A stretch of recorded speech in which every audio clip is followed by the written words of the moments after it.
Darkness Monster podcast.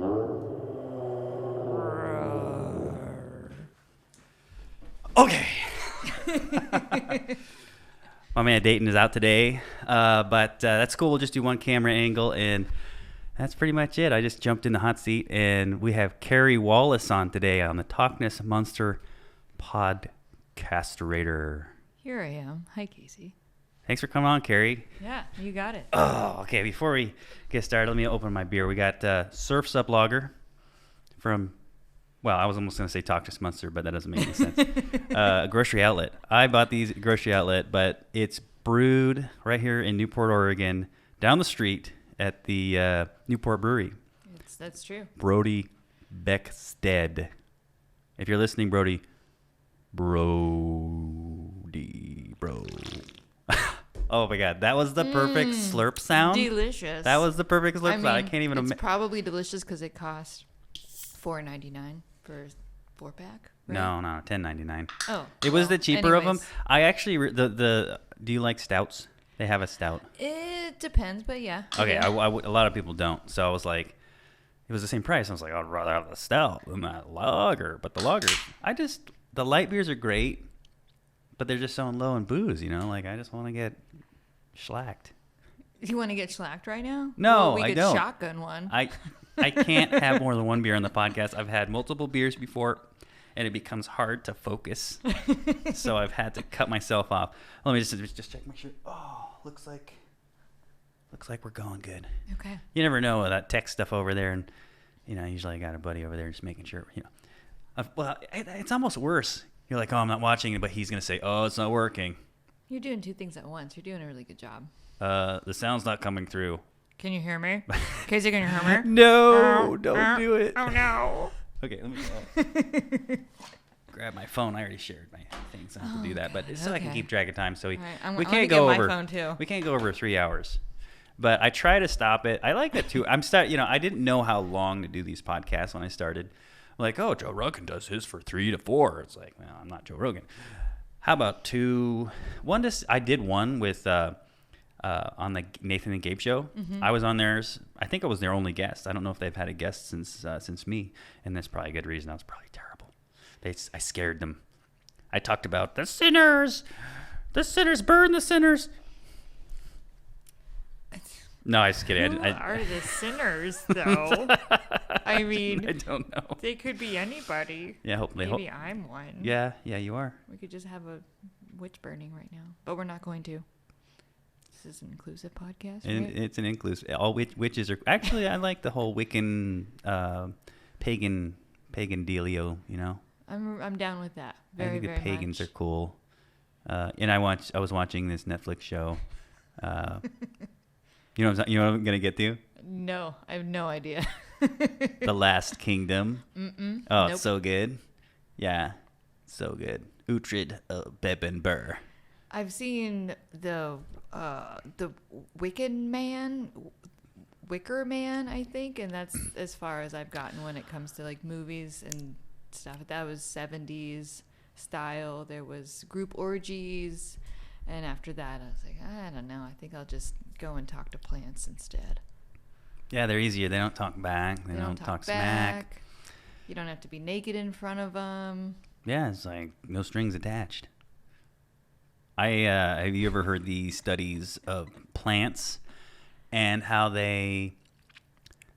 you can think of burning a plant and they're attached to something that's like it looks like a Richter scale, like something for an earthquake, but it reads something else. Anyway, the plants freak out, like you think about burning them. Yeah. I had this ex-girlfriend who was vegetarian, she was vegan actually, and then gluten-free. She didn't eat legumes. I mean, it was hard to eat with her after a while. But we would argue about the ethics of eating meat and plants. I'm like, what about plants? They got feelings too. I mean, you think about burning them, and it's like, who says a plant's better than a person? They're off the Richter scale when you do that. Yeah, they totally wig out, right? I mean, I've never done it. Plants are cool though. It's like, seriously though, like, who's the judge who, a dog is more than a plant? You're like, well, plant doesn't bark or talk, and it's like, well, yeah, but you cut it. It was growing. Like, yeah, you just decided that because your ideas of what's health or what's whatever is better. I don't know. Like, who says it was a great argument? I mean, she was pissed at me though. I definitely know how to piss off a girlfriend really good though. I understand. And yeah, we've known each other a long time, including like exes and stuff like that. So I agree. You know, I've definitely pissed off a lot of your friends who I've dated. And hello. Also a vegan one. Shout out. Yeah, vegan one. So I put you. One of the only things I said about you in the introduction to you in the podcast was that you were some sort of pirate, and I actually don't remember that many details about that. So before, I know we're just talking about a bunch of random stuff, but like, so you lived in a sailboat for how long? In Newport for 7 years. That was my second sailboat, and I lived in another sailboat for about a year and a half. Really? Years before that, yep. In South Beach, and then one in From Embarcadero. The South Beach to the Embarcadero. Yeah. Yeah. And it's funny, I was just reading an article in our paper about how all these boats at the Embarcadero are abandoned. And they're like, people, what they do is like, oh, this thing is it's all busted up. It does, it's going to cost a lot of money to fix it. And so they sell it to somebody else who's like, yeah, cheap boat. And then they realize how much it costs to maintain a boat. Yeah. And then they like just give it away or abandon it, give it away to the marina, or they abandon it. And so now they're like, we got to clean this shit up. The marina has also been kicking out people who have been living on their boats. Really? Really. Well, what about Johnny? This is the Embarcadero Marina that's been doing that. Oh, so they're not letting anybody live there now? I don't know. There's nobody grandfathered in anymore? Right when I moved out, they were holding a meeting and decided that they didn't want any new people coming in and living on them, and you had to be on them for a certain amount of time to be able to actually stay on it. When I moved in, I needed a place to live. I walked around. The marina manager helped me find a boat to live on. And now they're cracking down on that thing. And there's a lot of people that, are kind of scary to live around. But still, it's been kind of dicey for people that need affordable housing. I mean, I think it's a terrible time to outlaw affordable housing. I mean, what a great option. It's like, who really wants to do that long term? Get them in there, let them live there till they can find something better and get them out. But I could totally see how you don't want a bunch of weirdos just hunkering down, making trash and, whatever, doing weird fentanyl there or whatever. Did you hear about the neighbor that I had that was like dealing drugs like out of their boat, and then there was a drug deal that went bad, and the person that got the shaft was like, I'm gonna come down with my wire cutters, and I'm gonna like let this boat go. But middle of the night, they came down and they cut the mooring lines of a boat, the wrong boat. No way. And luckily, the tide was right, and it ended up on the seawall, and it was just fine. It was the boat right next to me that got cut, and not the drug dealing boat. So where'd it go? On the seawall. Oh, it's stuck on the seawall? It got like the tide was going out, and it sucked the boat out. It didn't hit any other boats, and it landed on the seawall. That is so lucky. And ran aground there. It is so lucky. I should have got a shot of it. I'm working on a shipwreck documentary, and it's a long-term project. It takes a lot of I don't know if this is a B-roll. Shipwreck, though. Oh, it's totally. I mean, you could totally be like, as some segment talking about how they can happen and the different weird things, and here's an example of a drug deal gone bad. Is it the 21st century still? I don't know, actually. I never understood that. Yeah, it's like one before. Yeah, it's like, why is this we're in the 2000s, why isn't this this would be the 20th, right? That's what I would think, but I think it's the 21st. I think it's the 21st too, like a 21st century shipwreck would be like a drug deal gone bad, and then it runs aground somewhere and it's totally fine. And then the people get kicked out eventually, and then they end up in prison. But I've got shots of shipwrecks all over the place on the Central Coast. Do you remember when the New Carissa was here? Were you here for that? Oh, I was here for that. Yeah. So I lived in Coos Bay at the time. In case anybody doesn't know what the New Carissa is, it's an oil tanker that ran aground in Coos Bay, and they decided they needed to blow it up to try to get it to resolve it somehow. So it was Like supposed a whale. yeah. Yeah, we got a real problem here. Like, I bet you it's just so boring on the central. Problem. Let's blow it up. Yeah, everything's explosives, which is like kind of awesome. I mean, Unless you're the whale. it was already dead. If it was alive, and I have seen a living beached whale, and it was definitely not something you'd want to blow up. But they had to. There's just so many things that happen here on the central. I want to talk about the whale, but the New Carissa. So they exploded it. My father was there. He filmed it. So I have footage of it being blown up. So it cracked in half. Yeah. And then neither half sank, which was what they were supposed to do. And one of them floated all the way up to Waldport, out of all places. Yeah. And we drove up to Newport, one of my first trips to Newport way back when I was young. And we filmed it. So I have this footage of it here. Did you see it in Waldport? I don't recall. No, I have a terrible memory. But like things about those boats is like they have the airtight, watertight bulkheads, or like the walls that and like doors that will shut, and so like there's air that's stuck in between in all of those places. Yeah, which may be why it didn't sink. Well, it was huge, and especially when it ran aground in Waldport, it was ginormous. Yeah. I mean, when I was little, I just was blown away. It's like, do I want to go to the aquarium or do I want to go look at the New Carissa?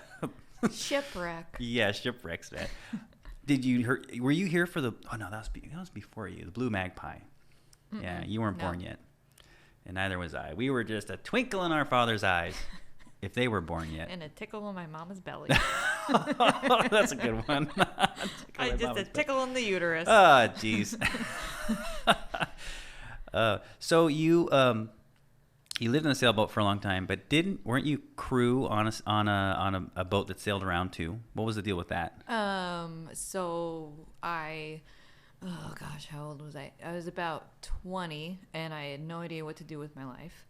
And I went to a job fair in Eugene and got a job on a cruise ship going up the Columbia, the Snake, and the Willamette called the Queen of the West.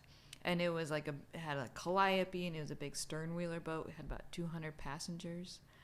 And we were in Umatilla and saw the Lady Washington, one of the tall ships that used to come around here, but the port shut down. And I saw that boat, and I immediately fell in love. And I was done with my shift, and I went over to the boat, and I knocked on the hole, and I went on board and said, "You guys need a cook? I can cook. I'm a swell cook." And I had no idea what I was doing. And within a week, I had jumped ship. And so started crewing on that boat, and then went onto their sister ship, the Hawaiian Chieftain, and did that for about 3 months, and then got on another boat. Yeah. Made a whole $500 a month. It was one of the best times of my life.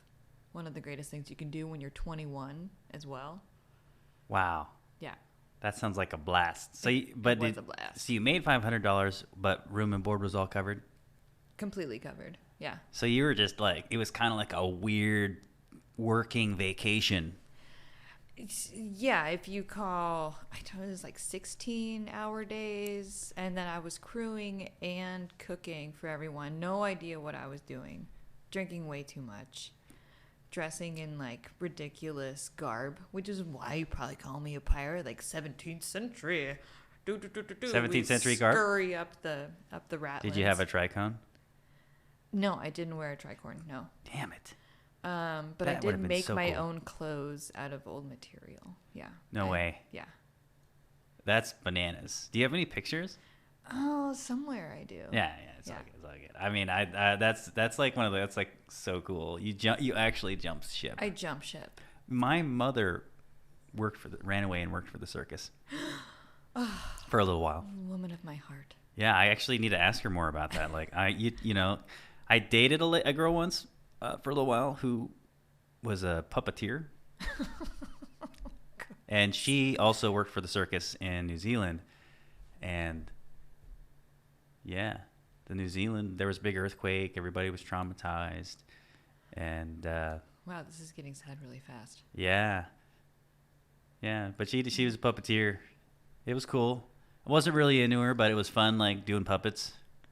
Well, you should talk to your mom. I mean, what was she like? The lady that would put her head inside the lion's mouth, or a trapeze artist? I feel like she's probably the one that, like, cut the bellies of men. Snap. How's your relationship with your mom? She's great. Okay, good. My first job actually was working for the fairgrounds here, and I did everything from like book. You'd call up a local country western band, and then they would be short on people to clean horse stalls, and so we'd do that. Yeah. And then the quintessential like yakisoba guy would be like, I need someone else to work for me, and so I would go and work for him, and then I would be a carny when they needed an extra carny. Oh, Yeah. that's pretty cool. Yeah. I really like that kind of work. I just wish it paid better.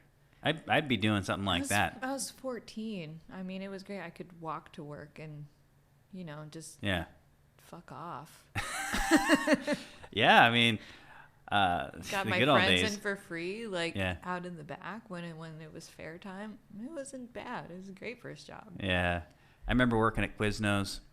Worked at Quiznos at Corvallis a long time ago, and they've changed owners a couple of times. But I remember some of the old one of the managers would like fasten up a little pipe out of like tin foil, and they'd smoke pot in the freezer. They get super stoned. I don't recommend getting stoned and doing anything at work that where you need to interact with the public and deal with money or anything Don't precise. recommend smoking out of tin foil. Yeah, I think that's cancerous, right? Like the aluminum. Aluminium, as your ex-girlfriend would have said. Out of New Zealand? Yeah. Is that how they say that? Aluminium. Aluminium. Aluminium. I like that better. I do too. Yeah. Aluminium. Smoke it in your togs. I stopped by the. I had some downtime today, and sometimes when I don't have a lot to do, the best thing to do is just go scout, and then you might find something interesting to film, something newsworthy. Like walk around? Yeah, I walked from here all the way to the bridge and back, and so it was also exercise. Stopped by this candy shop down at the Bayfront. It's like this guy. What's his name? His name's Dan. It's honestly probably like one of the weirder candy shops, but it's the best one. Like this guy Dan, like he was like this old balding guy, like, and he's sitting there and it's like, what's up with candy? But it's actually like he's got the coolest, most different candy. Everybody else just has like the normal stuff. The taffy. Yeah, the taffy. The glass jars Yeah. with the root beer barrels. Yeah, well, the root beer barrels are cool. Yeah. But and the ice cream, he has ice cream too. But he has these like licorice ropes, but they're really thin and they're different colors and they're long. Yeah. And you can just like eat it forever, and it just like goes. It's really good. He's got all candy from all these different countries and stuff. It's unique and different and cool, and it's my favorite candy shop. And that part of the Bayfront started collapsing. You remember down by Sea Dogs? Oh, That's where he I was. used to work there when it was Bay 839. Really? I did, yeah. Did you used to work? What was that like? Well, I wore roller skates at work once in a while. That was fun. Really? And my coworkers called me Stampy. I mean, like that part of the Bayfront, there's so many rats that would run around while you're working, and I would stomp around. Because if I saw one while I was like had a bunch of plates of food or drinks, I go ah, Yeah. and so I would stomp, so the rats would hear Yeah. me. Yeah. And I don't know. I mean, it was all right. I mean, it was like a bartending, waitressing gig. I mean, You didn't actually crush the rats. You just scared I them didn't away. crush the rats. I just scared Because them you said away. Stampy, I was like, oh, she was killing rats. No, I wasn't killing rats. I don't know. Like, I don't know if I'm much of a bartender, but it was a nice place to work. I mean, it was. Yeah. Like, shout out to Pono. Like, I miss working with Pono, and there was some really Yeah. good folks there. But You seem like you'd be a great bartender. I was a great bartender, but it's really hard seeing the same people come in Yeah. day in, day out. It's Like, hard? It's you don't, hard. Well, like when they're just getting like shots and shots and shots and shots, and they're like increasingly getting like more like fucked up Yeah. in their lives, Oh. and you're the one giving them the Yeah. drinks. Like Yeah. that was the hard part. I did not miss that, and I tried to like I could see how that'd be hard. say affirming things, Yeah. but it Yeah. doesn't matter when you're drunk.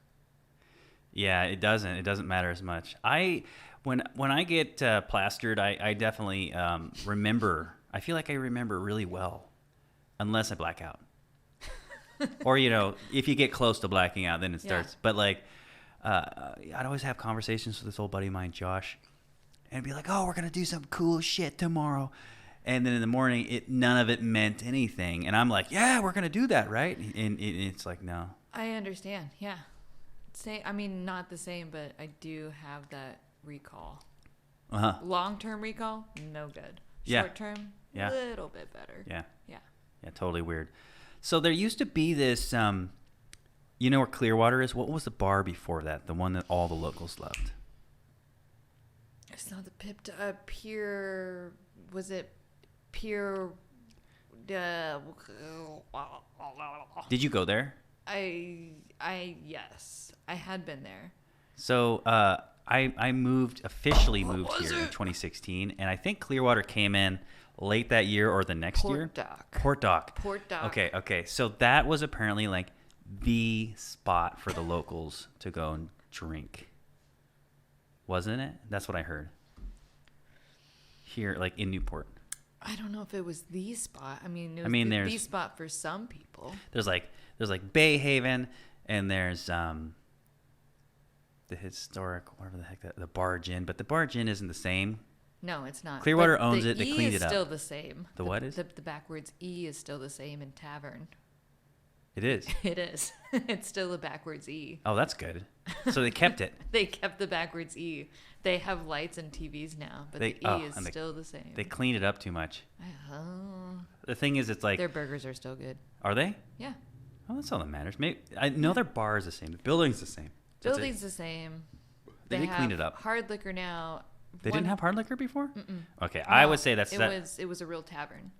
Oh, Real Tavern doesn't have... I don't think so, no. Really? Yeah. Huh. But great service. Is it? Still, yeah. I wonder if any of the locals still go there. They used to go there. I went there... Just there. When? Well, not tonight, but a couple nights ago, some boat friends came into town. Mm-hmm, mm-hmm. And we walked down from the Embarcadero to go get a burger. Actually, a few times, and it was really fun. Yeah. Well, you know what? And Maybe then I they just need to give him a shipped out of chance. here. Yeah, give him a chance. But- give him a chance, but- Casey. I used to think, okay, I need to go hang out at... what was it called again? I'm spacing it.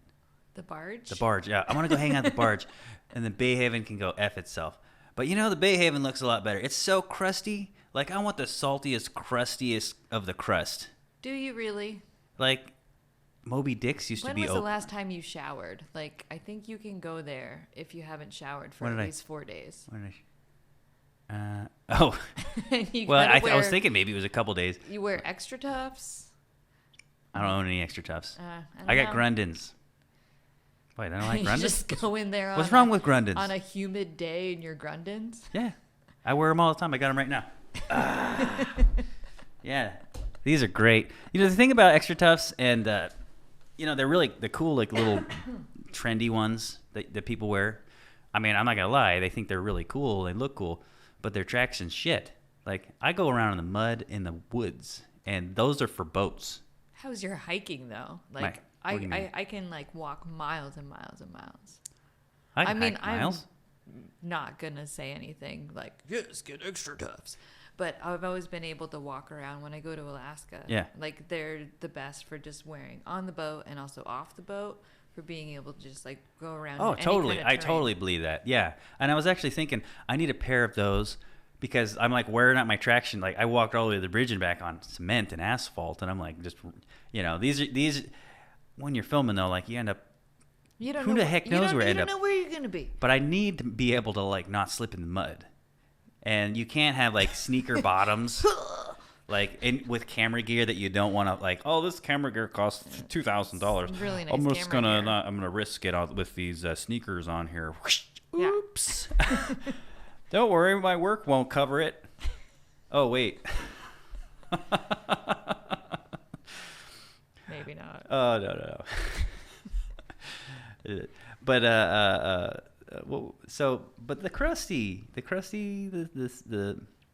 the Moby Dick's is closed, right? They closed. I think they closed. I have no idea. I never been there, or that I know of. I haven't been there in a long time. I don't So know. You don't go to the Krusty? I don't go that crusty. No, I don't go that crusty. But wait, what's the one across I'd like the to be bridge? able to get home at night. Well, yeah, if you gotta, I mean, that's the one downside for me. I live in Toledo, and so I just don't want to be raped. yeah, please don't rape me. Beer One's my favorite, and it's not really crusty at all, but it's just like I love that spot. It's like so neighborly now. It's super neighborly. It's great, but the problem is that it's so neighborly. It's super easy to drink. I'll have one more beer. I'll have one more after that, and then now let's go somewhere else and have another one. And then all of a sudden, I still have to drive home. Wait a second. Sounds like your problem. Oh, it's my problem. I have lots of problems with that. So the problem with that is I got to drive home. So I try to I avoid going there more often than not because I know I'll have too much fun. And, Luke's usually hanging out around there. And he's the guy. I want to have him on the podcast. I got to remember it. You should get him on Yeah, we're going to talk about beer. He should bring some beer in. I'll have to get a growler. But he actually, I asked him. He said he'd do it. I think it'd be great to have Luke on here. You should be here right now. I wish. I need to get a different setup so I need another microphone. At least 2 other people. What about one that drops down from the ceiling? That would be cool. Like we're in the ocean? It's the microphone for whales? Oh, yeah. Yeah. That would be pretty funny. That would be All right. great. Okay, here we go. Come on down. And favorite part of Finding Nemo? Really? Heck yeah. Is that Okay. gory? Yeah, the other one too. What was the other one that she did? Finding Nemo. What was it? She spelled something out. I don't know. I can't remember. I don't know. No, but the whale sounds. That's more that I've wanted to do that for some other reason today. I think I was pretty sure that was today. Wait a minute. Maybe you should do it a little bit just to get it out. Oh. How's that? That's pretty good. What kind of whale are you? I don't know, man. It's like whatever. Making sounds. Growing up, I wanted to make all kinds of Maybe sounds. like I wanted to a make all Wookiee kinds whale. of noises were the best. The bird sounds were also like. Yeah.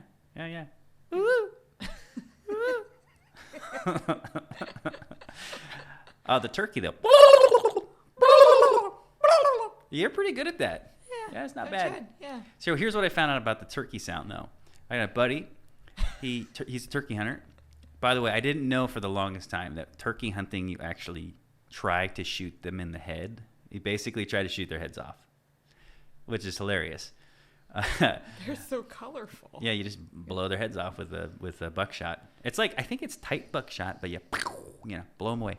But the thing is that the gobble sound, I was so proud of my gobble sound, but that's the male gobble sound. Mm-hmm. So you want to make the female gobble sound. Which sometimes sounds like. Oh, I don't know. I do the male one. Help! Help! that bird does that. Help! Help! No, there's a bird that does that. What is its name? What kind of bird is that? I don't know. Oh my god, I'm gonna look it up. I gotta look it up. Okay. So Right. my helper is out, so I gotta find how the helper. Let's see. What bird sounds like it says help? Help! Search. What does the bird say? All the stuff you see on the internet is preposterous. Like, you search for something and you just type a couple letters in and like something super you just weren't unexpected shows up at the top. Like it fills it in. Like what does it cost to buy a watermelon? Like that's the top thing people search for. I can't, I don't know what I was thinking. Beginner's common. What is it? Bird sounds and what they mean. If anybody knows what bird this is, I guess we could do whatever it is that you do to get a hold of Casey Felton, what is videographer for actually the News Times. we're live. I can go to the Facebook. It's just complicated. If you've ever tried to use your phone on mushrooms, doing this is kind of with your phone is kind of like I can't do that. Phones don't make sense when you're on mushrooms. I know, like pockets don't make sense when you're on mushrooms. Or LSD. I haven't done that in a really long time. Well, I mean, you've done it, so like. I know, but Was it before phones? Yeah, it was before I had a pager. No pager for you. No way. Oh, here we are. And I'm live. Oh, look at us. It's us. I'm watching us. But this is like 10 seconds ago. And here I am looking at my phone. Look at this. Oh, I'm so boring. He's looking on his phone already. The podcast has been paused. Oh, nope, it's not paused. It's probably because live chat. Nobody's tell us. Come on. Foolish. Help. Okay. Nobody's telling us. Okay. Let's get rid of that. I give up. Okay, this is good. There's a bird, though. So, let's see. One of the last conversations that was magnificent that I had at Beer One, someone brought up, do you remember the game, Truth, Dare, Double Dare, Promise, or Repeat? Well, what's that? It's a game that you would play when you're middle school, high school, and you would have to choose Truth, Dare, Double Dare, a Promise, or Repeat. Okay. And then you would pick one, and then someone would be like, well, I dare you. Blah, blah. Do you remember that? Did you used to play those games when you were young? Yeah, but I don't know if I played that one more than like one time, maybe. I mean, I was not the guy who usually knew those games. I was kind of like the sucker. Yeah, that you would give the double dares to. Every game needs those guys. Or gals, or people. Yeah, no. What games did I play? I don't know. You played these games and then what? Like, did you get dared to do something you didn't want to? Yeah, and then you would have to do it because you're so like into wanting to be cool around these people that you would do it. Oh, you'd actually do it. Like, oh, I dare you to eat that plant over there. Yeah, like I don't know. We could try it right now. You want to do it right now? Sure. You want to try it right now? I mean, okay. Okay. Okay, let's go. Ready? Okay. We have to roll a dice or something? Nope. So you say truth, dare, double dare, promise, or repeat. Okay. Truth, dare, double dare, promise, or repeat. Truth. And then you have to ask me something, and I have to tell you the truth about it. Okay. Now I have to think of it right now. Yep. What's the grossest thing you ever ate? Grossest.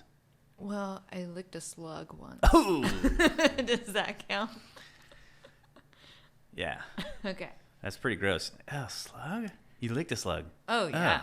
Yeah. Like a living one? Yeah. Oh, yeah. How big? Was it a big banana slug? It was a banana slug. Yeah. I mean, I had 3 older sisters. So I had... You're the youngest? I was the youngest and the only. So I grew up in 2 families. Oh, gotcha. Yeah. Youngest and only. And only. Yeah. Wow. And so I watched HBO and fucked off when I was an only child. And then when I was the youngest, I tried to prove myself and not get beat up. Wow, that's fascinating. Yeah, because like there's the youngest is like a perspective, and then only is also a totally different perspective. Yeah. You combine the two. Yeah, so that makes you. It makes me. All right, ready? Truth, dare, double dare, promise, or repeat. Repeat. Casey Felton. Oh God. I don't know. I just change. No. I'll just do it.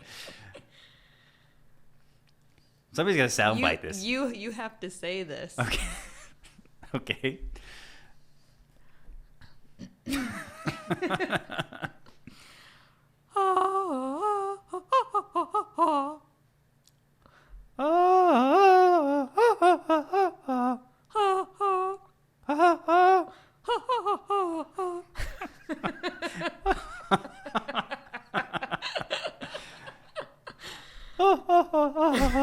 Okay, your turn. Good job. I'm worse than I thought it was going to be, actually. I was like, I can do that. And then I was like, when it came out of my mouth, it sounded pretty terrible.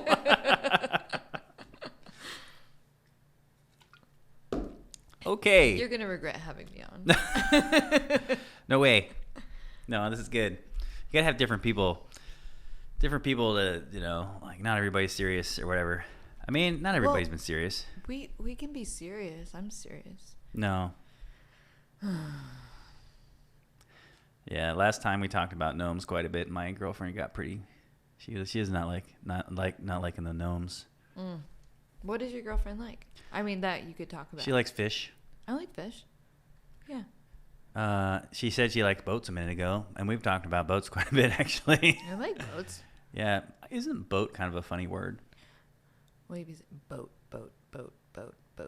It just. Boat. I don't know. It's still. Boat. When you think of a boat, it just seems like I think ship is the ship is weirder than boat. Ship is weirder than boat. Yeah. Weirder than boat. I don't know. I think that my life has revolved so much around boats that it makes sense no matter how many times I say it or. Wait, so you said the tall ships don't come anymore. Why don't the tall ships come? I don't want to say anything. I think it had something to do with dock space and people not wanting to give up their dock space. Really? Yeah. Well, that's crap. I know. Man, I've seen pictures of that. It was amazing. This is like such a perfect place for tall ships to come. It's a wonderful spot, and also when they're coming up the coast and they're going to Washington, it's a really great place to come in because people need a break once in a while. And where else can they go? Coos Bay, and then maybe from here if they can't go here to Garibaldi or just keep going up the coast. So they can't go to Walport. No. They can't. What about Florence? No. Really? Not deep enough, or? I don't know. I think the bar. I don't know if they would want to do that. Yeah. I mean, 2 ships. They're both like 90 plus feet, and crossing that bar, and then maybe not having like the shore support. I mean, there's a lot that goes into it. Now those boats, do they it's have a big river? I mean, like as opposed to like the Yaquina, which is also like a big river, but the Sayusla. I don't know. I'm probably talking shit. Someone fact check me. Yeah, fact check. Fact check. Wait, so do these are big giant sailboats? Yeah. But do they have motors now? Are they modernized? Yeah, they do. So they have big, wonderful diesel engines. And so there's a lot of motor sailing involved, but we would sail. Motor sailing? Yeah, motor sailing. And so just using whatever kind of sails to catch whatever light winds, you wouldn't put up all of your sails. Yeah. But you would put out maybe like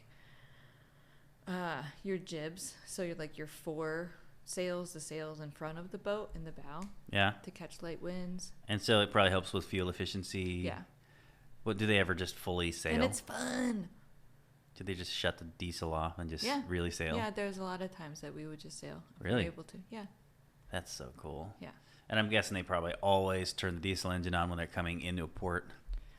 I mean, if you don't have to, then no. Really? Yeah. Really?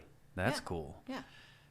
So they could actually sail all the way into the Yaquina under the bridge. God, that would be such a cool... I mean, if there's like an incoming tide, and they're able to ride the tide and didn't have any winds that were pushing them off the dock. I mean, it's really hard. I mean, you would probably use your engine when you're docking. Yeah. But coming into it, I mean, it's great.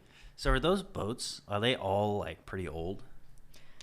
So I don't remember how old they are, but the Lady Washington is a replica of a privateer ship that was from the 17th century. So, seriously? Yeah. That's so cool. Yeah.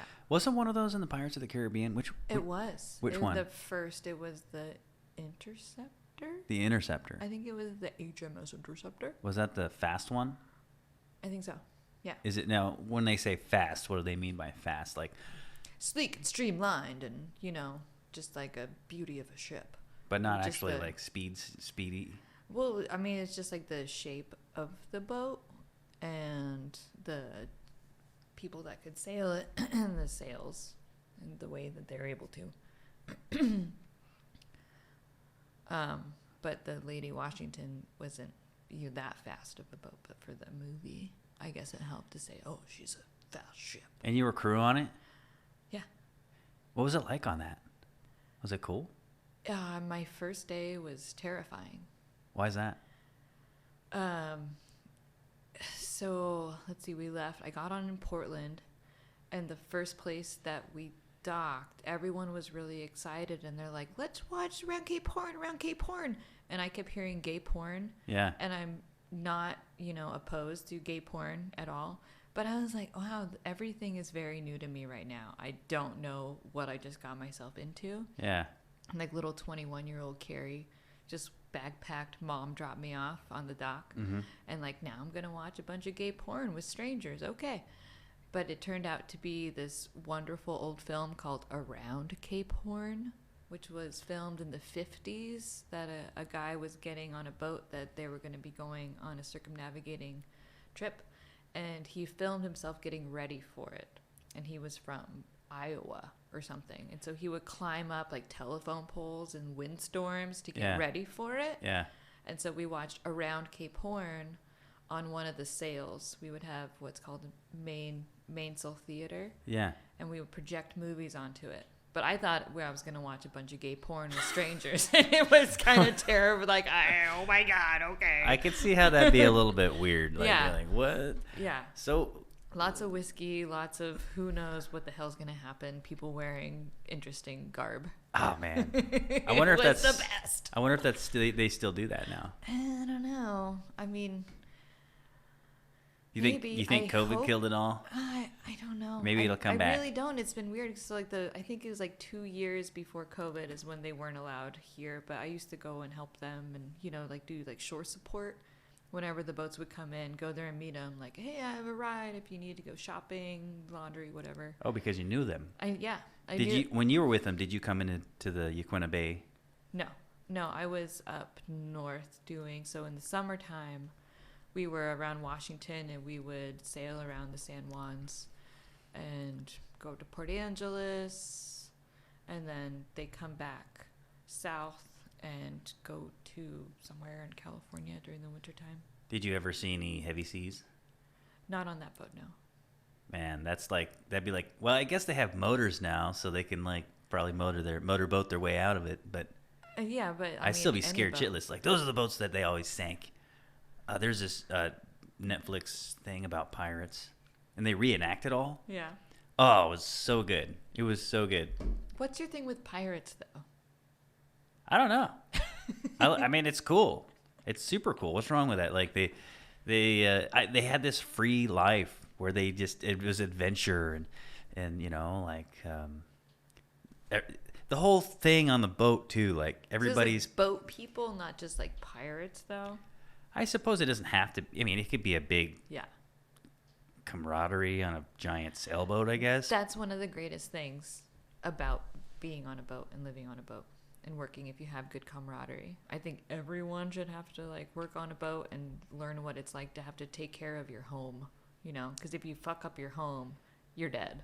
Pretty much. Like nothing works if people can't work together. Yeah. There's like, Yeah. things go to hell really, really quickly. Mm-hmm. I got a friend of mine who went to like this a mariner school thing in Cape Cod. Yeah. And she had to work on a steamboat. Yeah. Like they all had to like learn how to manage it. Yeah.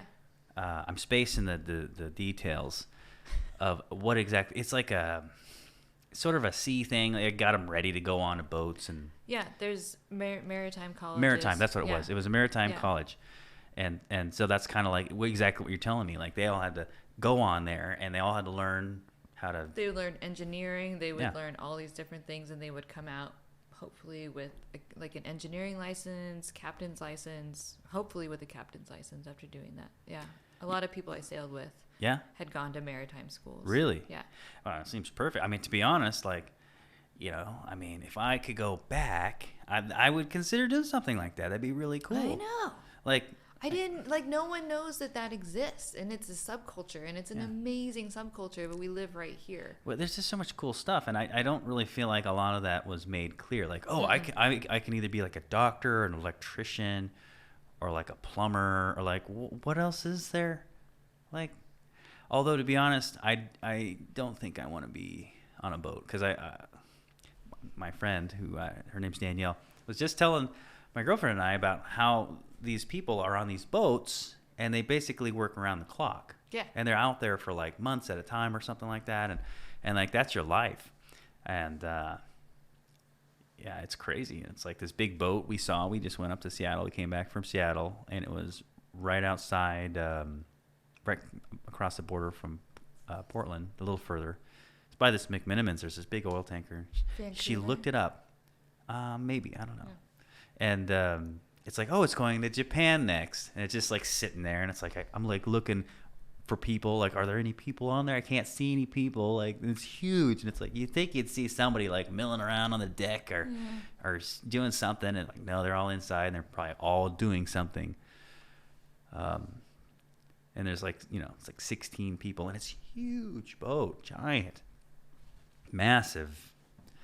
And so, but I don't know if I'd want to do that. You're on that boat, and you're on there for a long time, and I don't know. Yeah, I mean, it all kind of depends on like what kind of person you are and what you're ready for in your life. Yeah. It was wonderful. I mean, I wouldn't trade that time for anything, and I'm happy that I still get to go do it a little bit in my life now. Yeah, I suppose the fishing, the whole fishing industry thing seemed like it'd be kind of cool too, though. They do the same thing though. They go out to sea for a long time. God bless those people. I couldn't do it. I commercial crabbed for one day. That was enough for me. That was enough? Really? That was you did enough one day? for me. Yeah, I was a baiter and a bleacher. Oh. Yeah. I don't know how they I don't know how they can work those super long days. Like, or they don't sleep. They don't even sleep sometimes, or all the time. I don't know. I mean, like, it depends on like what you're doing. And so you were saying that they work around the clock. I mean, you have watches. Yeah. And so people will be able to go down and sleep, and sometimes you share a bunk with people. I mean, depending on what kind of boat, how big it is, what kind of crew you have. But you would do different watches to where you would get so many hours off. You go down, then you would come up and you trade, and it's really not that bad. I mean, sometimes when you get up at like 3 and then you have the early morning, I think the dog watch is what it might be called. Yeah. And hey, you want to get just a little closer to the mic for me? Yeah, just a little bit. Yeah, thanks. Get to see like the sunrise and stuff. Like that's wonderful, but yeah, commercial fishing, I don't know. I couldn't do. I don't think I could do that. I've heard people get into crystal meth so they can stay awake. Yeah. Oh. And I'm like, I don't even want to like be in the position to consider doing that so that I can do my job. No, you don't want to. Like, I don't want to do meth. I don't want to look like my cheeks are sunken in and I have holes in my brain. Although you don't really look like you have holes in your brain. You just have them. You have holes in your mouth. One big one. Yeah. The main hole. The main hole. No, I was just in Toledo the other day, and I saw some weirdo, and he was like in the middle of the road, and I was like, okay, I got to turn. He was tripping balls, and he was like yelling at my car, and nah, I'm good. I don't. Poor guy. I don't need that. Yeah, he probably. It's not good. There's a lot of issues with drugs now, and it's like I think it's kind of weird because it seems like some people are blaming it on that new rule in Oregon where drugs are really, they're like decriminalized. I think is what it is. Yeah. They're not like legal, but they're decriminalized, and I don't think that's really a fair assumption to make that's the reason. No, I think there's been as much of a drug problem the entire time.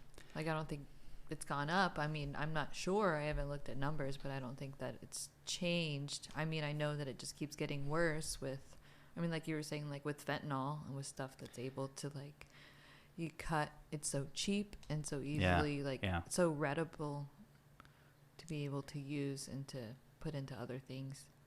Yeah, I mean, and the people making it don't give a shit. They're just making a buck. Yeah. They're making an extra buck. They're just like, I'm gonna cut this with, the whole fentanyl thing. You'd think it'd make people want to do less, because it's like, I don't know if this is weird shit or what. And if they actually made it more legal, then they could keep it from being weird. I don't know. I have no idea. I'm just really glad that shit wasn't around when I was a wee one. I can't imagine. I don't know if I would be here. Taking a bunch of like back in the 60s, back at Woodstock. No, back in the 90s and early 2000s.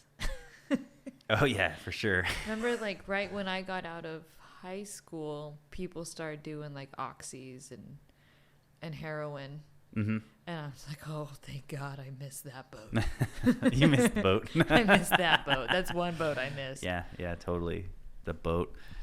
Yeah, I don't know. Drugs are, it's so,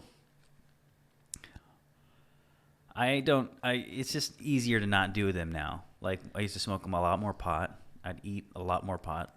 You know, you could eat a brownie and you could eat, I used to make pot smoothies because I was a blender guy. And so I learned how to make you pot were smoothies. in Costco. Hey. Yeah, come on over. Let's have some smoothies. And yeah. Did you do that? Did you put weed in your smoothies when you worked at Costco? No. But I did. Funny thing is eventually so the blend tech guy worked. There was one road show where the blend tech guy was across the aisle from me, which was like, why would they do that? But I mean, I think it's kind of funny. And we became friends actually. And he was an ex-chemist, or he went to school for chemistry, so he made this pot oil, and it was very good. It was very well made. And up until that point, I'd never get high and do demos. But then it was towards the end for me. And so I started. You knew you were out. I was trying it, and I was like, the thing is I act so stupid when I'm up there. Like, I basically told people I'm a dumbass for a living. And I act so stupid to begin with. Nobody could really tell whether I was high or not. And I don't, it doesn't really help. But it's kind of fun, I guess, for a little while. But the blend tech guy, we became friends, and he's like a singer guy. He was cool, and actually I was up in Portland and we did some like MDMA together, and that was kind of fun until he tried to be gay with me, and I was like, nah, I don't want to be gay. I was like, eh. And now I feel kind of weird. Like, it's like, what is that normal? Like, oh, it's just like, oh, he just tried to grab me, and I was like, oh, okay. No. I mean, maybe you got mixed signals. I mean, it's like, I think a lot of gay guys, they kind of like, If you have like a really good style, I don't Do know. I have style? You're friendly. But I act like an idiot. You're an attractive guy. You act like an idiot. You're a super friendly idiot. I don't know. The friendliness. I think the friendliness is what the gay guys think. They're like, oh, he wants to. I mean, but like, why does it have to be like a bad thing? You're like, no. Yeah, you're right. It doesn't have to be a bad thing. But the gay guys are, when they try to grab me in the crotch area, it makes me uncomfortable. I actually don't have a penis. I have a tiny crocodile. You can just get one of those like little like grabber hand things where it's like a little shark or something. He's like Yeah. But super cool guy, and he invited me to go to Hawaii. He's like, I will pay for your ticket. And I'm like, oh, that sounds like fun. I'm gonna have to pass, but thank you. Did you go? No. Oh, This is recently. He's a good friend. We've hung out since then. I just always felt a little weird ever since then. I'm gonna have another beer. Okay. I know I talked about having 2 beers. These are light. You want another beer? Or you're not finished. I'm almost done. Yeah, they're 4.6%. Yeah, it's pretty low. Like pretty anything good. under 5, that's like No. basically water. I'm writing down. You don't have to drink it if you don't Thanks. want I'll just get a little closer then. to. Oh, okay. I mean, they're pretty light. Surf's Up Lager. By the way, we both surf. I think the first time I ever met you, Kari, we were surfing in Otter Rock. Yeah.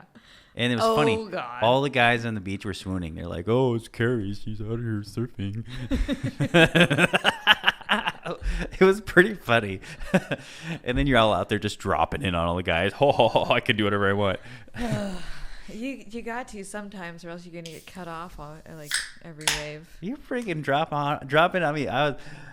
I figured out though. You dropped it on me so many times. I dropped it on you because I was getting back at you. Okay, touche. And I think it's fun now. Actually, I think it's like a fun game. It can be a fun game, but if you're lined up just right and someone's like, "Hey, look at me," it's aggravating. I think that we've been all Aggravating. I think all the waves we've dropped in on each other. No, it's been fun. We both could have ridden, except for the ones where I was like following the rules. Like, oh, wait, like was I following the rules? How does that work? Closest to the peak. You know something that I would like to talk about? We don't have to talk about it now, but just remind me there's something I want to talk about when it comes to surfing. What is it?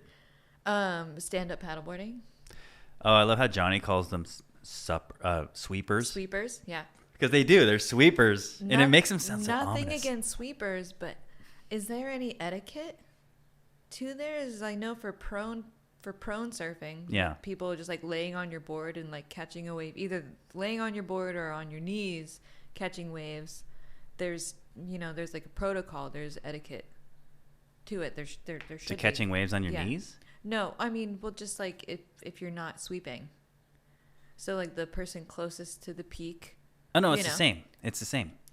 It's supposed to be the same. But they can catch waves way earlier. Oh, well, it's the same. And they can like move around. And so I don't know if they actually follow etiquette. And I don't think so. And I think, you guys are great. But Jesus, just because you can catch every wave doesn't mean you have to. Well, yeah, the thing about it, too, a lot of these people, like, they're doctors, and they bought this board, and they went out, and it took them, like, 2 days to learn how to do it, because it's so easy. And they didn't talk to anybody, and they're like, oh, I'm getting all the waves, I'm out here, like, whatever.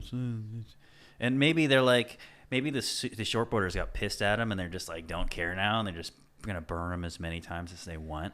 Maybe. I don't think that's everyone, but I mean, there's some people that are like pretty good, and some people, like the other day at Otter, I mean, Otter's a great place. I mean, that's just kind of like a fun spot to go. Yeah. But when like people that can catch waves, like on stand-ups, catch them, but then they fall off. Like I am intimidated about getting the tilt same that just wave. a little toward your mouth. There you go. About getting the same wave because they might hit me. Because they're not great surfers. Oh, and they're giant boards, and they have a big boards sharp paddle. Are giant, and they have big paddles, and like I don't know. I mean, I'm not the youngest like cracker in the barrel, but The cracker in the barrel.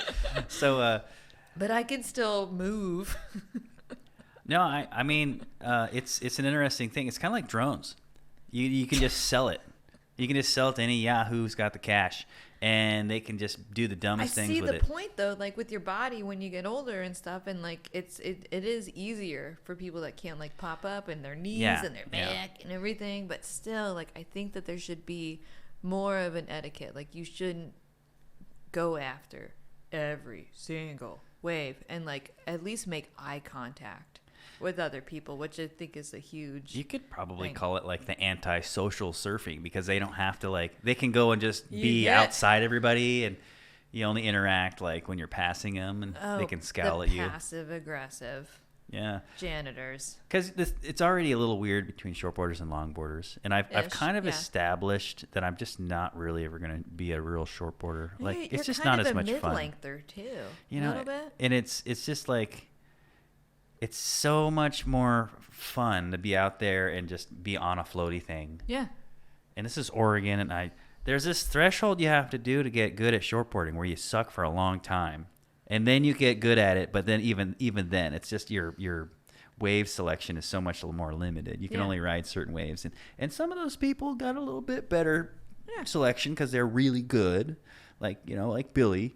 But like I went out with Billy. And he's like, yeah, man, let's go shortboard. And he's like catching all the waves on his little stupid 5.6 or whatever it is. And I'm like, I barely caught like 2. And I'm like, dude, this is not very much fun. Like, I'm not having any fun. And it's like, because I know on my 8.6 semi-gun, I can just catch all these waves and have a blast. And maybe I won't be as cool as Kelly Slater. But that's me. I mean, but who wants to be cool like that? I mean, like you can't be. There's only one Kelly Slater. There's only one Casey Felton. Keep bucking.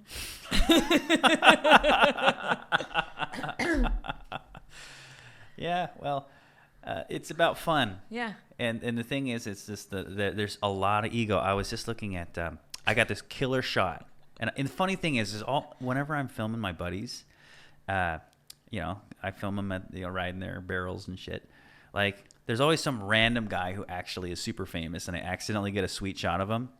Albie Layer, who apparently is like really famous. Like, okay, I knew Kai Lenny is now. I got a crazy shot of him a long time ago. I didn't know who he was when I got the shot. Like, Albie Layer. And he was talking about, I saw him on Instagram, and he was talking about how the big wave contest or something recent, like, there's so much ego in it, and he's been working really hard, and he's just not getting anywhere with it over so many years. Yeah. And it's like, yeah, surfing's got like some of the biggest egos I think there are. like surfing is probably like the main. I mean, it's hard to say that, but it just seems like it's just giant egos. The surfers out there, the really good ones, have the biggest egos almost every time. And those guys are out there burning people. They're just like anything they can do to get ahead and get the best wave. It's like, I don't know, doesn't that seem kind of opposite of surfing, where it's like chill and hang loose? And I mean, and just like what what like I get from being out in the ocean, like I need it like for my sanity. And even like sometimes I can have like a bad day and still go out surfing and still be in a bad mood, but just like being in the ocean, it just feels so fucking good. And once, like most of the time, you're surrounded by people that are like welcoming. Yeah. And that you want to be able to trust, and who you don't want to come and fucking punch you or like take a knife out of their boot and like stab you. Cut your leash. Cut your leash. One of those Cut guys leash, in man. Seaside, and I'm gonna say it right now, the Seaside Point. Yeah, there's like a whole bunch. Yeah, it's super crazy up there. Like, Sorry. there's this guy. He started an Instagram account. They'll poop on you. No, yeah, they'll poop on you. They'll poop on your hood of your car. Poop on your hood of your car and then rub it in your door handle. But there's this guy that films it and he puts it on there. And this guy's like replying and he's like talking shit. I'm like, who is this guy? I look at his account. His name's Leash Cutter. Like, that's the kind of people that like surf the point, the Seaside Point, which is a world-class left. And it's an amazing wave. Yeah. But the people there make it such hell that you don't even want to like go and look at it. I mean, that's how I feel. I don't even want to go check it out. But it's also like a really expert wave. So yeah, beginners shouldn't go there for sure. That's definitely like a reasonable thing. But like if you're a good surfer and you're not going there and blowing it up, then just like whatever, just go out and follow the rules. Yeah. But it's more than that. They like, like you look at them funny, and who knows? Like I've heard like people talking about them just yelling right at their face, right next to them. Just, and it's just like, I get people that yell at me all the time. like, what do they say? They're like, what are you doing? You don't know what you're doing. What are you doing? Really? Oh, yeah. Why you surf better than, all these people that show up in Newport, they talk big. Like, I go to the surf shop, and you know what? They're always going in there talking about how great they are, or how good they surf. And then if you happen to see those people out in the water right after that, generally speaking, they just float out there like a buoy. And they don't catch anything because they're riding a board too short, and they don't surf very often. They don't have any practice. But it's just like that's more that ego thing I'm talking about. It's just weird. It's just fun. I just like doing it. That should be. I mean, it should or should not. Whatever. It is what it is. But I'm with you. I want to go out there and have some fun. Yeah. I surfed earlier this week, and I had so much fun. I did too. It's been so long. It has been so long. Hey. Yeah. I mean, seriously, I hadn't surfed. My back's been all jacked, and who knows? I'm getting old. And I worked for Costco, and I kind of messed it up back then. And who knows if that's the reason. But got my 9.0 Martinson that I bought from the legendary Christopher Speakman. And Way to go, Speak. Speak dog. Speak dog. Yeah, Speakman. And anyway, it's a Mark Martinson, Robert August Mark Martinson, really racy. It's kind of weird. I don't know how you say it. Like the whole shape's very strange. Are you talking about the deck or the deck? Yeah, the deck's kind of rounded in this weird way. Like the way it's like just kind of really. It's not necessarily. I don't feel like it's not the a best. concave. It's got a little bit, but it's weird how the deck. I don't know how to explain it. It's just so it's way different. Like the Mark Martinson boards are. He made them way different than like your typical Robert August type boards. And this isn't the 8.6. No. That's a semi gun. So my buddy Speakman, he spent a lot of time in Hawaii in the 70s. I think he might have been there in the late 60s. But what's that guy's name? John Sewell on Maui. He makes the Mana surfboards. He's super like legend. So I have a couple of boards that are one's a copy with minor changes of one of his, and another is kind of based on that. And it's a version that they never made, but it's pintail with a beaked nose. The beaked 7-6. Yeah, the nose. beaked nose is weird. Instead of just Like- coming down like flush. Yeah. Like it's got like it's almost like a point, like an extra point that goes up. Huh. That comes up from the deck, and it's just a little bit more foam that fits in there. And when Ryan, because Ryan the boss did the boards, and these are poly boards. He doesn't make poly boards anymore. He makes epoxy, and everybody's gone from poly to epoxy, and I'm a little disappointed in that. Maybe he'll still do it if you ask him to, but I guess if you do epoxy really good, it's great. Yeah. But I don't know. It's just a little harder to work with for ding repair, and since we're in Oregon. And if you're just like in your garage and it's cold, oh, I gotta fix my ding. It's like, it's a little harder. But yeah, a little more foam in the beak nose. He could have made it more pronounced, a little bigger. It's just kind of like a mellow. It's cool though. I just fixed them. I had a bunch of dings in both of my Maybe my we'll get to monoboards. surf together soon before mid-July. Oh, before you gone? Yeah. So what? Tell us about where you're going. I'm going to Southeast Alaska to go work on another boat, which is why Casey wanted me here to talk about boats, because I'm a pirate. Yeah, you're a boat. You're gonna bring that mic up a little bit this way. Just up, yeah, right. Point it right at you, old kisser. Okay. My buddy's moving to Petersburg. As a matter of fact, I think he's here right now. I love Petersburg. Oh my God! Have Oh you my spent time gosh. in Petersburg? Oh, I like that's where we get off. No I way. mean, not like, okay. Anyways, so that's where our last trip ends. Late August. Really? Yeah, that's the southernmost point. I've been to Petersburg 7-8 times. That's always where we fly out from. Really? Yeah. So he. Lots of Petersburg. so- Yeah, ketos. Did you meet Danielle? Uh-uh. We were at Beer One, but yeah, you must not have been there. So my friend Danielle McPhee, she's gonna be moving up there in August. But my buddy Jake he's there right now, I believe, and he's working for TSA. So you will actually have to. He will check you out. Yes. That's where I'll be getting off, and he can check me out. Oh yeah, don't tell Daniel. I told him. I said, what did I say? He says, I can't wait till I can get a certified pat down from you, buddy. Yeah, he's there right now. He got an apartment, and Petersburg looks pretty cool. Yeah, and so one of the neat things that's happened in Petersburg is I was on the plane coming back from Petersburg, from Seattle to Portland, and was right across the aisle from somebody, and he shared some berries with me that he had just picked. Yeah.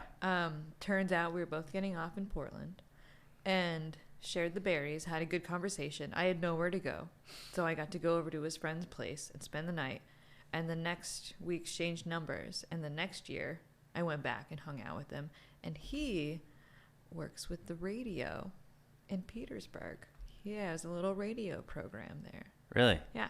Petersburg's about the same size as Toledo. Yeah, it is. It's pretty similar. Yeah. They have a Chinese restaurant. They have a bakery. They have a pizza place. They have a and a burger place. Yeah, they have a bookstore. No. Yes. No. Yes, they do. Nobody reads books. It's called Sailing Alley. Saline Alley? That's No, cool. Singly Alley. Yeah. Wow. Yeah. So my buddy, he just got there, I think the beginning of this last week. And there was some sort of Viking festival. Yeah. You know what I'm talking about? Yeah. You ever been there for that? No. Oh, but people have told you about it. Well, I know it. So you like walk along kind of their like waterfront, and there's like a Viking ship, and I've used that as kind of a post for other people on boats, and so we'd want to leave each other like messages or letters, and we would find a spot in the Viking ship, and we put them in there. And There's so, a Viking ship there? Yeah. Oh, that's so cool. Yeah, that's. Yeah, we would use the Viking ship as a post. So you go to Alaska to do what? Cook for people who want to see bears and whales and hike and kayak and have an adventure of a lifetime. So you're like an adventure cook. I'm an adventure cook, but these people want really high-class meals, and so I try to, And you learn how to make these high-class meals by just lying out your ass to these That's other people how I in pirate started. ships. Yeah, And fake it till you make it. Oh, you were- Everybody, fake it till you make it. I mean, that's how you end up just loving your life. And you're the definition of fake it till you make it. Thanks, Casey. I don't know. Cheers. All right, cheers. I don't know if I like that. Fake it till you make it. I don't know. I'm pretty stoked on life. It's good. That's I'm awesome. Excited to be going back. So have you seen lots of whales then? I'm guessing. Lots of whales. Yeah. Are you like over it? You're like, that's a whale. No, never over whales. Never over bears. So you saw lots of bears. Or sea otters. Yeah. No, never over them.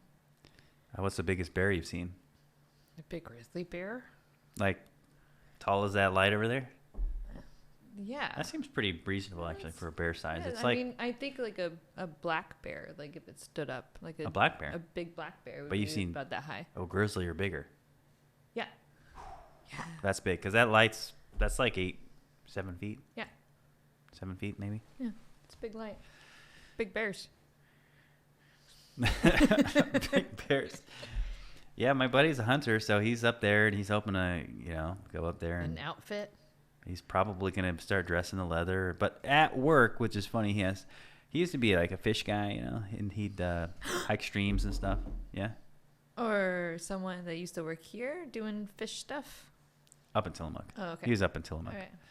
Yeah, and so he kind of, you don't have to dress like you're in an office, but now he has to wear a suit and stuff, and It's terrible.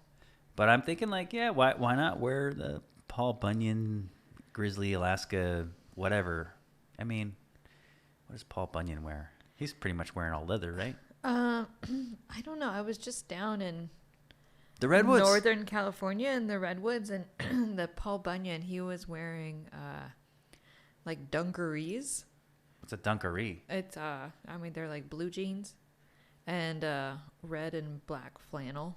You know, the big Paul Bunyan statue with Babe the Blue Ox. Yeah, totally. That thing's Yeah. awesome. It's like iconic. Yeah. He's got a flannel and some jeans, Flannel and some jeans. some boots. So the Redwoods are so freaking awesome. I feel like I can never get enough of them, but I almost never get any of it. Like I just drive through. Yeah. And I've been through the drive-through tree one time, and that was weird because there was like a bus full of Totally like Japanese weird. dudes, Yeah. and I went to the bathroom stalls. You know how you look underneath, make sure nobody's in there? Is it the same in the women's? Yeah, I do. I've seen so many horror movies that I worry that they're standing on the seat Yeah. sometimes. But yeah, I do. Well, I Sometimes. checked Yeah. and I looked underneath, and it was good. So I opened it up, and the guy was standing on the seat, No. but he was pooping, standing on the seat. Oh, he didn't have a squatty potty. He was making his own squatty potty. I don't think he needed knew. to expel his bowels in a more efficient way. So I opened the door, and as soon as I opened the door, he's all, "Hoi!" This is in the drive-through tree. Yes, it's Okay. at the drive-through tree. Okay. So if you're Drive-thru ever at the drive-through tree, don't just look under. Well, if there's a big bus full of Japanese guys, yeah, open the door. I'm like, this isn't fair. I follow protocol. I checked, and it's still, and I saw the guy pooping stand poop. It wasn't like the poop came out. Oh, while I was there though. I just closed it real quick, and it was cool. I just like. Do we have to talk about pooping now? I mean, you can't unsee it, so it's there. Where's your favorite place to poop? The toilet. I mean, backcountry pooping. It's funny. I'm talking to my girlfriend about this, and it's funny. She's like, I think we should talk more about it because it's really nice, but people just need to be prepared. It is one of the best Don't things. leave your poop bags anywhere, dog owners. Yeah, definitely. Just saying. Yeah, pick it up or bury it or Pick it up. something. No, don't bury your bags. Anyways, Aren't they compostable? not most of them that they get from like state parks and stuff. Uh-oh. But there are compostable bags. But yeah, a shovel, Don't leave a 'em. shovel or a digging stick or something. Yeah, dig stick. Come Oh, on, those but are yeah, free. Poop outside more. Gas is super high, but the price of dig sticks is not going to go up. So, free dig sticks, everybody.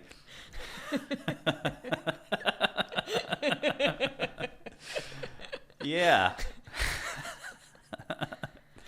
Okay, so this is bringing it back. Oh God, should I say this? So I was very responsible about it, but at Seaside, I would walk way out to the point, and I would find a nice spot in the woods where no one had trails or anything, and I would dig a nice hole, and that was one of my favorite places to poop outside. And then I would bury it because you just like look at the perfect waves, take a nice dump, bury it. Oh, just bring your coffee in the morning. Were you by yourself? Yeah. Yeah, there's something about what's the polite way to say pooping? Pooping? No, it's not polite. I mean, who are you talking to? Are we talking to If I was going to tell who are we talking to? I was going to tell the president I had to poop. Okay, so I'm going to pretend to be the president. Okay. So Mr. Falcon, we all have to expel waste. What is your favorite way and place where you love to expel your waste? Tell me all about it. Ha ha ha ha ha. I mean, you kind of changed the whole deal. I guess I could just tell him. I could just tell you that You should just do that. I can't do Joe Biden. I've been working on a... I wish I could spend a bunch of time doing impressions of the various presidents. I mean, when people whip out a really good impression of anybody famous, it's usually... I've been trying to do one of JFK and Obama. I want to do Obama, but I can't do it. Because he does this like very regimented stop and starting when he talks. Like, yeah. But if you could do JFK at the same time, you're gold. Yeah, but JFK's that's so long ago. He sounds like it's like old talk. It's like old speak. Old speak. It's like different. It's like a totally different era. Like the way they talk back then, it's like the 50s. Tell it's me almost about like the way 50s. that you like to take a dump, sir. No, that's like World War II. Okay. That's like World War II. Yeah, that's kind of like a military. But taking it up though, seriously though, when you're backcountry, because my girlfriend's really into. We don't take a shit because we want to. We take a shit because we have to. That was a good lead on right there. You know, it's like, yes, but if you have to, you might as well enjoy it, right? Exactly. But here's the thing: when I was little, I used to hate it. I hate pooping, and it's like, man, I used to think, I wish I could just poop all the poop in my whole life in one day, and then be done with it. You forever. and my dad both. Yeah. Really? Yeah. Oh, for sure. But now it's like, so I always talk about this blender thing because it was such a crazy period of my time. Gross. No, I didn't blend poop. I didn't blend poop. Okay, I'm just saying, like, because you worked really long days and you didn't really have breaks. So it's like, okay, I got to poop. And that was your break. You're like, I'm going to sit down here. You know, I'm going to look at the news on my phone. I'm going to just like, it's just, you know, nobody can talk to me. That's the best thing. Yeah. Nobody at all. You like have the best ideas when you're in the bathroom too sometimes, or just like going to the bathroom. It's just a real like decompress. You're like this big bloated balloon, and when you're in there, you just. It's like meditating, I think. I mean, no. Okay. But definitely, you know, you could equate it to relaxing, I think. I mean, because I do meditate. Like, I do, like, have a lot of, not, you know, like, I spend time doing that. And I definitely don't poop while I'm meditating. Okay. It's like a really, like, you could meditate while you're pooping. For sure. You could. But backcountry, you have to dig a little hole and squat and poop. And it's totally different than pooping in the toilet in your house. And it's funny because there's different ways of going about it. Like if you're spending extended periods, you end up not having toilet paper. Yeah. And so it's funny. My girlfriend talks about it, and it's like, yeah, you just find a good rock or stick. And I can't imagine like wiping your ass with a stick, but like, yeah, you just. What if it has moss on it? I mean, that actually might work pretty good. Yeah. But like, here's the other thing. It's like, well, what kind of like weird microbes or something you're gonna end up getting some. Oh no, it's all good if you're using moss. Is it? I know. I think I heard Native Americans used moss as baby diapers. Yeah.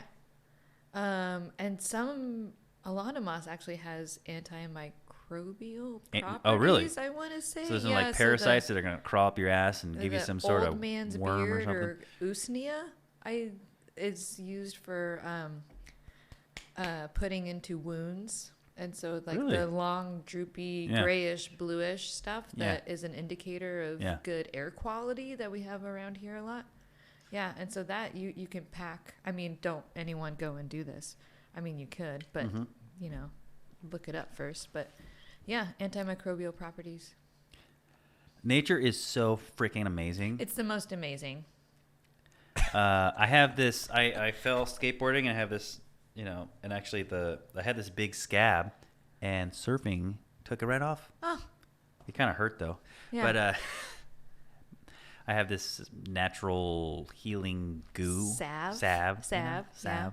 If there's Put it on there. Silent L. Salve. Yeah. Yeah. And I've always felt like, you know, I put it on there. It's good. It like kind of helps it heal. And I don't know, like it's not. I don't like to use any of the antibiotic stuff anymore, unless I really need to, because it's like especially eating. But actually, I don't know if I have a problem with Neosporin, you know, that kind of stuff. Oh yeah. I don't know if I have a problem with it on the outside, but I don't eat anything. I like to keep all the bacteria, the gut bacteria, really good. What is that stuff that people antibiotics? Yeah. Antibiotics. Yeah. Do you take that? You ever get sick? And take that? I mean, I've had to have injections of it. I mean, sometimes. Well, if you're really sick, you got to it. do it. You know, Yeah. it's either death or your gut bacteria. Yeah. You know, like whatever. I mean, there's sometimes that you do need to take it. But like it makes sense. You know, you know, if you have to, but like that gut bacteria is super important. Yeah. I mean, I don't want to like speak out of my wheelhouse or anything, but one of the last podcasts that I listened to that I really like, called On Being, and they were talking with oh my gosh, she had just so many letters like behind her name, Yeah. you know, and talking about how it's so different. Like you can't even talking about mental health and physical health, and they're so intertwined right now, like, and just like kind of the research going into it is you can almost can't like differentiate the two. Yeah. Like all that gut bacteria and everything and how it affects your entire well-being. So I'm all for good gut bacteria. I don't want to sound like a dummy and say something that's not true. No, I mean it's weird too, because the gut bacteria it influences us so much. So you need it to be able to like process and digest a lot of things that like your stomach and your organs don't do. Yeah. And that bacteria does, that you need for processes in your brain. And you know what I found out is so cool is that your brain is like one of the hungriest organs in your body. Really? And hungry? so like some of the majority of the calories that you eat are going to your brain. Really? Brain Yeah. calories? Yeah, brain calories. Well, your brain's like really fatty, isn't it? Yeah. It's like, isn't that it's kind of weird, really? Fat brain? I've been taking a lot more supplements lately. Now we're really Joe Roganing it. I mean, I've always been this way, you know, for sure. It's the thing with Joe Rogan. He's the fitness guy. Yeah. You know, he's really into martial arts. I would also been really into martial arts. Yeah. Up until I spent 2 years in Taekwondo. Totally obsessed with karate, and then I got into like Shotokan karate for a little bit, and I wrestled in high school just my senior year, and I really wished I wrestled more. And I wanted to be a martial arts instructor. You'd be so good at that. Yeah, especially but with little kids. I did that actually. I did instruct a little bit, and it was great. But I really wanted to do martial arts because I wanted to actually learn how to kick ass. I didn't want to kick people's ass, but I wanted to actually know how. As a human. You wanted to kick ass as a human. Well, that too. But Yeah. no, I wanted to physically be able to like whoop ass. If needed. If needed. Yeah. Precisely. Yeah. Precisely. But the thing is like you learn these martial arts now, and they're kind of like fake. They're not real. My grandfather, I like to allude to my grandfather. From Okinawa? He's not from Okinawa, but he met my grandmother there. Oh. But he learned Shotokan karate there. Or Shoin-ryu, I'm sorry. I think it's Shoin-ryu is from actually Shotokan, Shoin-ryu, I think they're both there. Anyway, so he told me the story how he wandered into this martial art dojo. And he wanted, I don't know if he talked to somebody and they said, "Oh yeah, well, I want to learn martial arts." I think he wandered in, he either said talk to somebody or not. He couldn't find now how did it go? Basically the master somehow like jumped up onto this pole and he didn't notice it, and he was above him, and he couldn't find the guy, and he just like totally scared the shit out of him or something. But they wouldn't teach him because he was a white guy, which is in Japanese it's a gaijin. And so for the first year, all he got to do was like forms, but he stuck with it. And so after, like if you don't know what a form is, it's like they call it kata, and you do a kind of a dance or a set of moves in a sequence. Like a punch and then step and then kick and then turn and block, that kind of thing. But you don't really get any of the philosophy or the theory behind it? I think you get a lot from the forms that people don't recognize because they're kind of boring. Yeah. But there's a purpose to them. But you aren't really going to learn how to kick some ass just by doing forms. Like you need to spar. And after a year, my grandfather, they let him start sparring, and he really learned how to kick ass. Like he'd be able. The thing about karate in Okinawa, that's where karate came from, is that the whole point was so you could fight multiple people. I can't remember exactly why, but they had this castle there, and I think the castle, since I was there in 2010, and I think since then the castle burned down. Which is like, how's the castle burned down? It's made of stone. Well, not all castles. I don't know the details. But anyway, they were attacked, and so they had to fight many people. And this is probably not correct, but maybe vaguely correct, I should say. But they had to fight lots of people, so they had to learn how to fight many people, probably with a few. Anyway, he was able to take on a ton of people at once, and he'd go out and he was being bad, and he'd go out and start fights because he wanted to see if he could beat up a bunch of people. And ego. Yeah, exactly. Yeah. But it's like with the stuff I was learning from Taekwondo and whatever, you really can't do that. Like it's not the same. It's very watered down. It's very commercialized. It's very like it's kind of like let's make a karate movie for Disney versus like a Bruce Lee movie. Yeah, I think you could equate that to a lot of things, but that's so your grandfather. What happened with him? He's still around. And his practice, does he still have a practice doing it? Well, he doesn't have a practice anymore. I mean, he's like old as fuck. He's like 70 something, 72, 71, and he probably like 20 years ago, he did use his martial arts skill. He still remembered enough to break somebody's leg. Somebody like attacked him or something in behind. They owned a Thai restaurant. My grandmother is from Okinawa, Japan, and Okinawa is kind of its own place, but they're owned by Japan now, and so it's like Japanese, but it's actually kind of its own place. But it's funny because I was with her the day she made sushi for the first time, and that was like 5 years ago or something, like, oh, I've never made sushi before. And so she learned how to make Thai food, and then she learned how to make some other Oriental food, but she, like, it's not the same. Maybe she just didn't do a lot of cooking. I know she did bartending in Japan, in Okinawa, but anyway, they had a restaurant, and somebody attacked him or something, and he broke his leg. And I mean, that's a gnarly thing to do. Like, I don't know if he kicked his knee in or what, but. Have you ever been in a fight? Well, like what kind of fight? I've been in lots of fights. But like a we're coming to fisticuffs.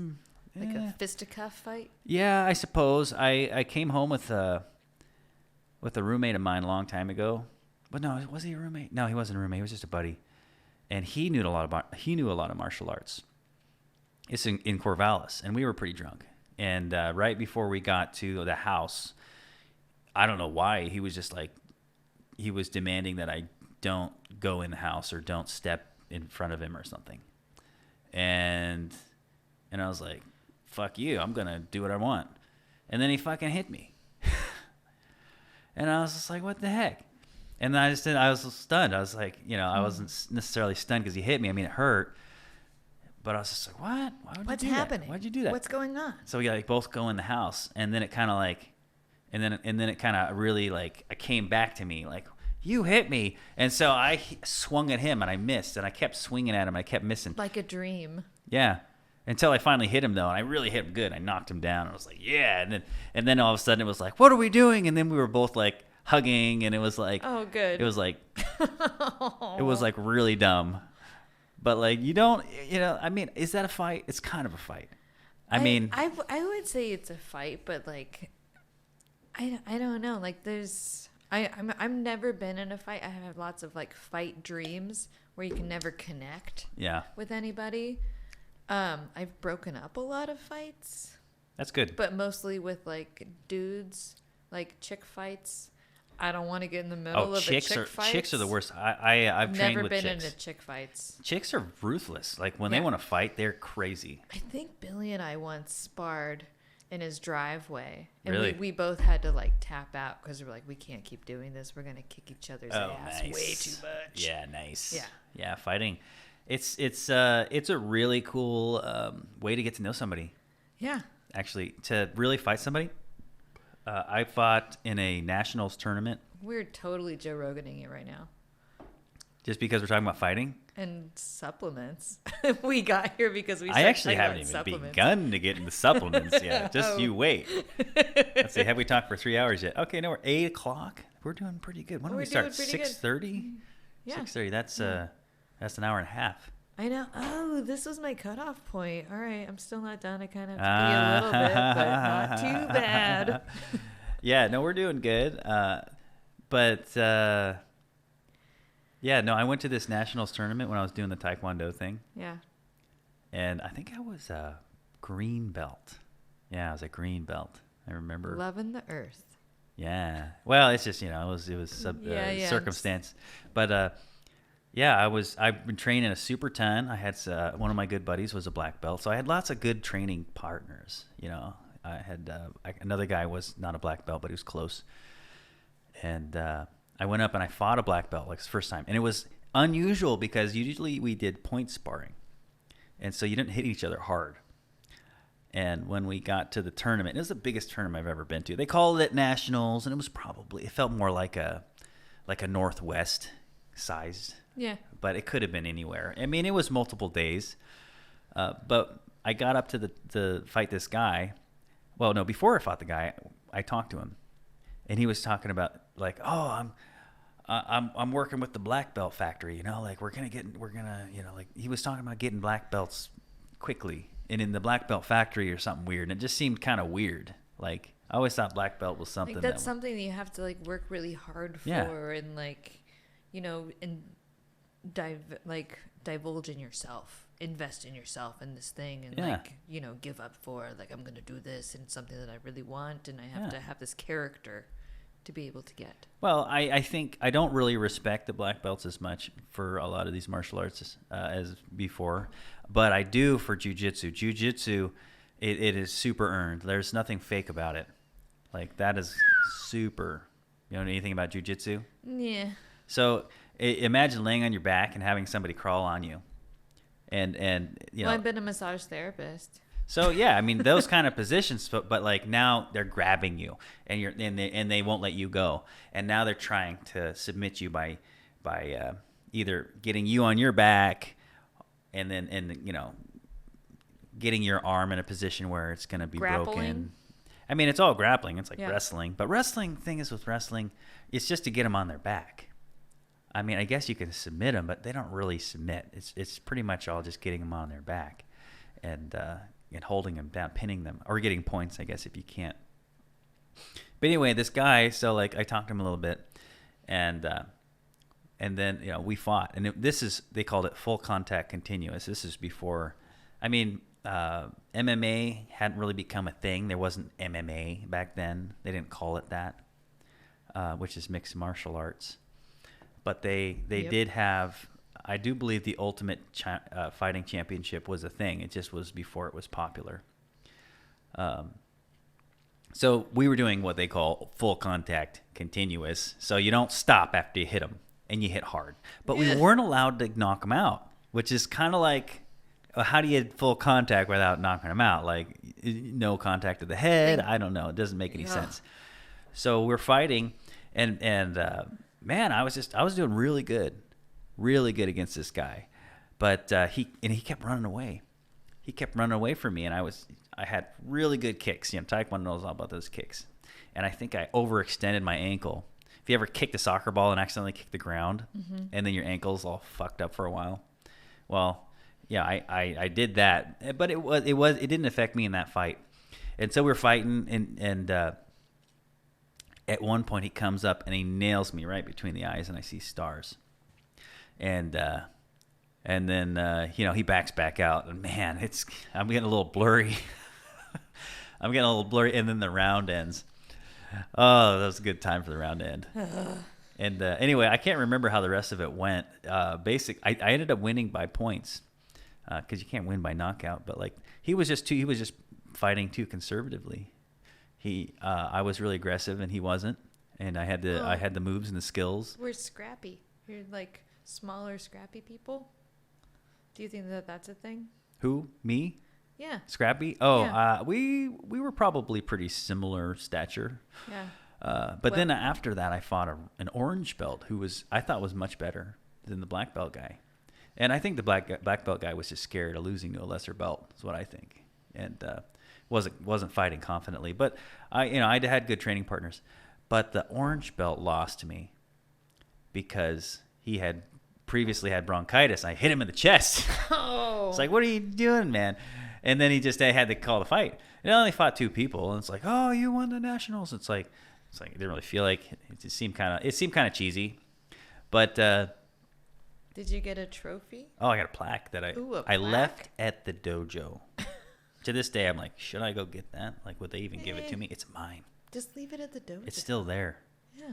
Yeah, but it doesn't say my name on it though, which is kind of lame. It just says first place, but Northwest Nationals. You know you did that. Or whatever it says. You did that. You know it. But that you was just put it in a box and leave it in storage, anyways. Probably. No, I'd hang that shit up. Oh yeah. Heck yeah. Yeah, I hang stuff up on my walls. My landlord though, he is the master of putting pictures on the floor and not hanging them up for 6 years. Yeah, it's some people's priorities are just very different. It's like, his father used to be a carpenter, and he comes over and helps him fix up the whole house, but can't put the pictures up for 6 years. Like, I've told him many times, like, when are we going to put the pictures up? When are we going to put the pictures up? He's like, they're still sitting on the floor. They're still sitting on the piano. They're sitting on the desk. Like, dude, wouldn't it feel so much better? Like, some people's priorities are just different. You know what I mean? I do. Like, you're in a sailboat, and you're like, let's sweep the poop deck. And somebody else is like, let's make a smoothie. I don't know. I was living on a sailboat with a little tiny child. Their priorities were, I don't know. Their priorities were my priorities mostly. Oh, that's really well said. That's right, because you lived on there with your daughter. With my daughter, yeah. Because you have a daughter. I do have a daughter, yeah. How's she doing? She's kind of fantastic. Really? She's a teenager, so, there's ups and downs, but yeah, but usually the teenager stage is the worst stage. I don't know. I'm really enjoying it. She's freaking awesome. So I really love it. You moved out of the sailboat with your daughter because and now you're living in a shoebox in the woods. A shoebox in the woods. Pretty much. Yeah. And it's pretty awesome. Oh, it's the best. Yeah, there's skunk cabbage almost as tall as I am.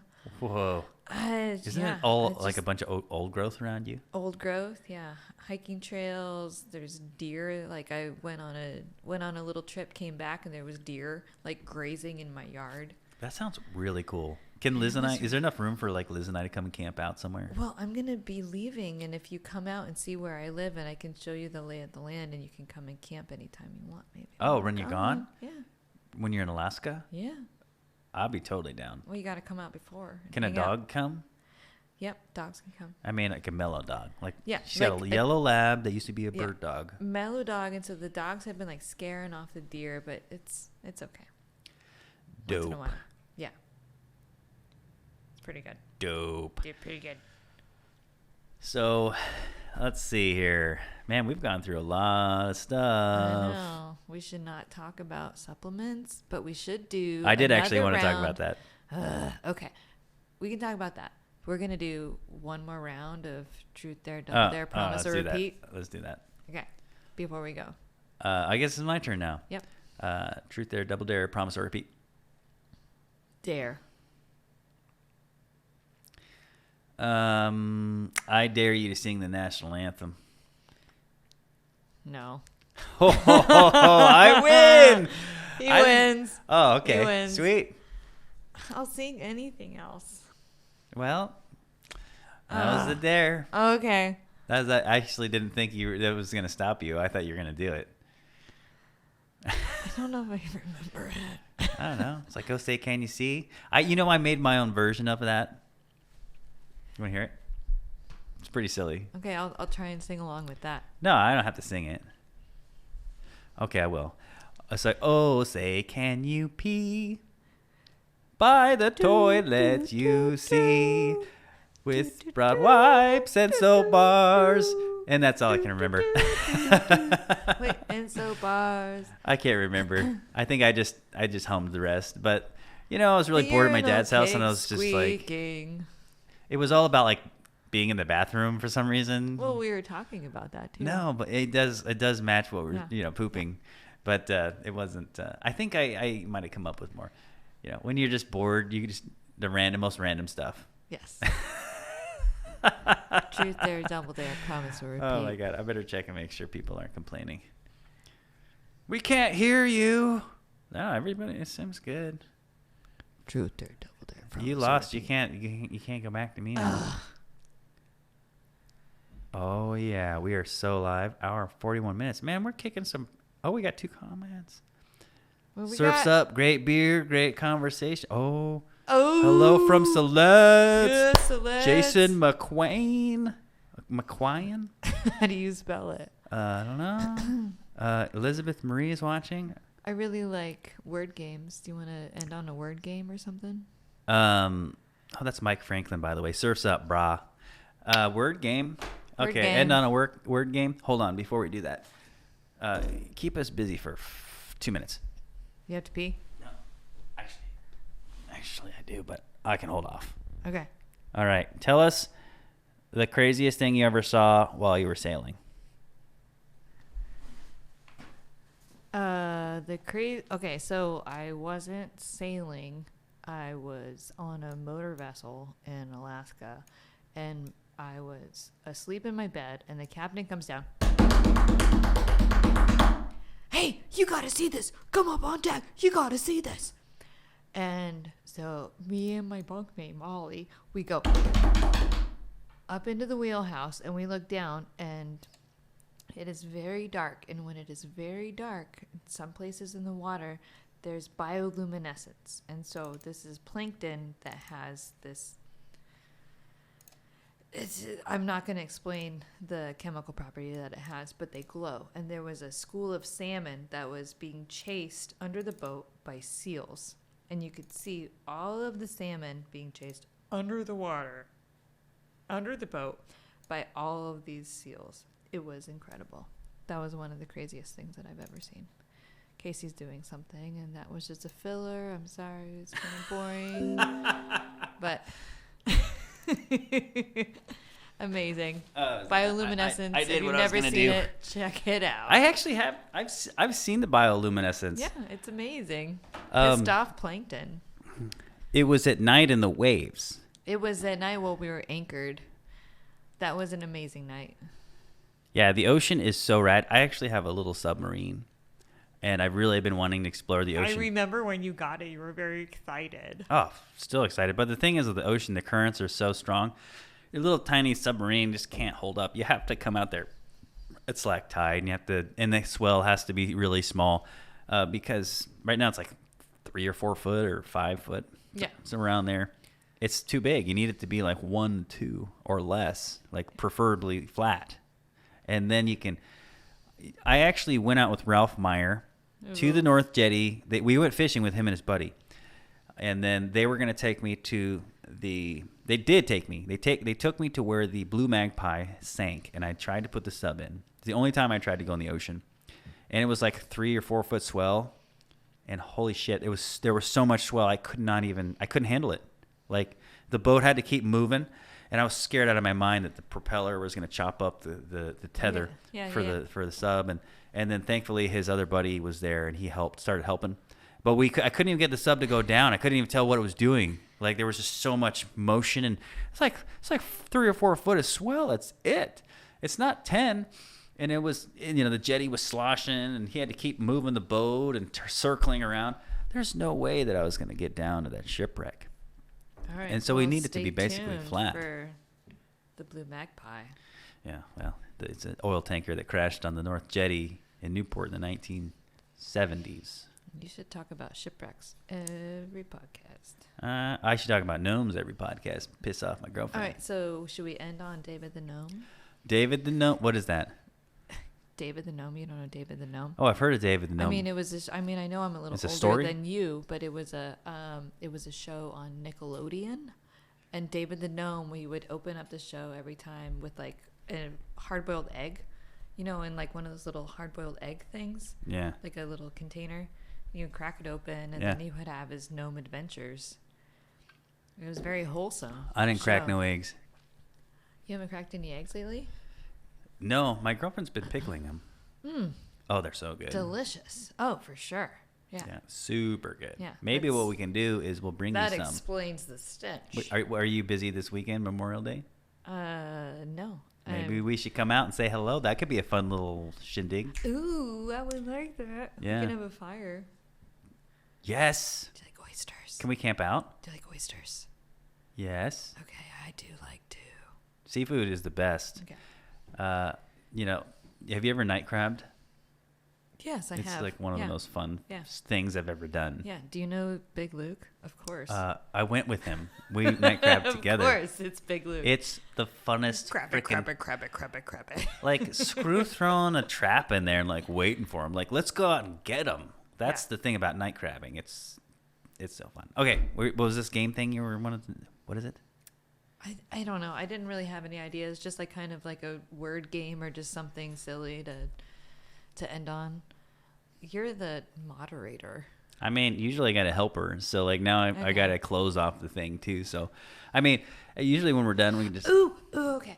So there's this one game, and it's like an association game. So you say a word, and then I say the word that comes to my mind, and we go back and forth. It's kind of like our entire conversation, but even shorter. Okay. Who goes first then? You do. You're the moderator. All right. Platypus. Fins. Whale. Ooh. Well, you can do a sound? Yeah. A horn? Ooh. Another horn. Too many clowns. Car? Driving. Road? Open. Field? Vagina. Belly? He's blushing. I was like, you got me. Does that mean I lose? You lose. I got you. Yeah, well, you lost the first game, so we're 1-1. All right. Even. All right, that was a good podcast. Carrie, thanks for coming on Talk Nest Monster, and I hope everybody still enjoyed it without Dayton. But next time, I hope he can come. And next week, we have Celeste McEntee. Thank you, Casey. I really enjoyed myself. Appreciate coming on. It was fun. It was super fun. It's kind of fun. And we made it for hour and 45 minutes or so. So stay stoked, everybody. See you next week. God bless.